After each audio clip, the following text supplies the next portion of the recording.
Most offices have that one person, the one everybody warns you about.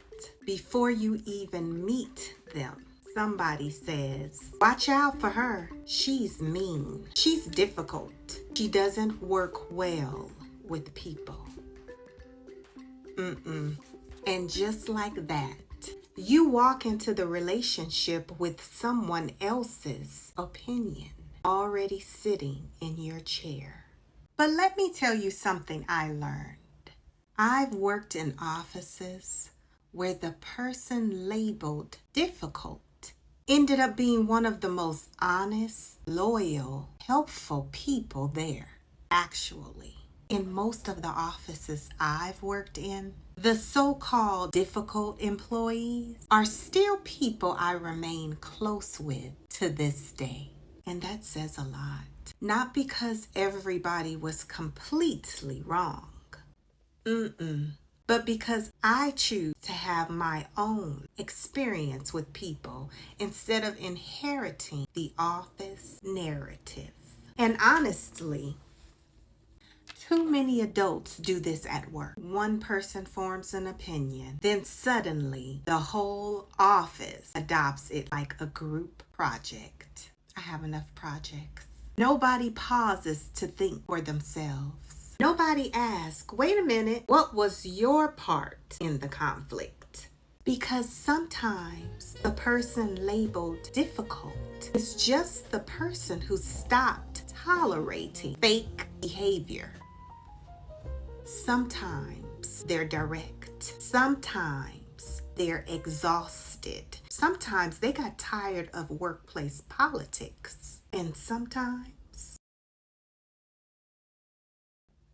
they're reacting to the nasty energy people keep bringing to them every day.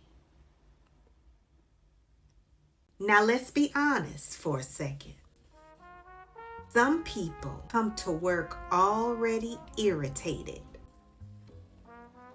Short attitude, heavy sighs, dry responses, negative tone, defensive energy. Then wonder why collaboration feels hard? They walk into work emotionally sharp every day and then act confused about why people avoid interacting with you. Sometimes your mood enters the room before your words do. And people feel it. There's a wrong way and a right way to talk to coworkers. The wrong way sounds like this: "I already told you that. That's not my problem. Why are you asking me? You should know this already. Did you even read the email?" Now, technically, you may be correct, but professionalism is not just about being correct. It's about how you make people feel while communicating. The right way sounds like this: "Let me clarify. I may not be able to help directly, but here's where to start. I understand the confusion. Let's talk through it. Here's what I meant. Same information, different energy, different professionalism, different emotional intelligence." And this is where people get workplace self-care confused. Self-care at work is not just candles, spa days, and motivational quotes. Sometimes self-care is learning emotional regulation. Sometimes self-care is recognizing everybody around me should not have to absorb my unresolved frustration. Because your bad day may be understandable, but your behavior is still your responsibility. And before you accept anybody's label about a coworker, ask yourself, Did I actually experience this person for myself?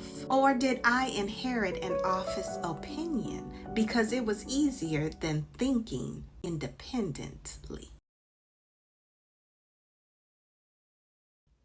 Because when adults blindly follow workplace labels without forming their own experiences, it makes people look emotionally lazy. Honestly, simple-minded. That's how gossip cultures survive in the workplace. One opinion spreads, and suddenly people stop seeing human beings clearly. And the sad part, sometimes the person everybody warned you about ends up being the most honest, the most dependable, the least fake, the one who teaches you the most, the one who protects you from office nonsense. While the nice person everybody loves is quietly creating half the dysfunction. Woo! Now that is another episode. But here's the real takeaway. Don't let your foul mood become your workplace personality. Don't inherit opinions about people without your own experience. And don't confuse somebody's boundaries, honesty, or exhaustion with bad character. Because sometimes the difficult person isn't difficult at all. Sometimes they just stop performing for people who misunderstood them. And sometimes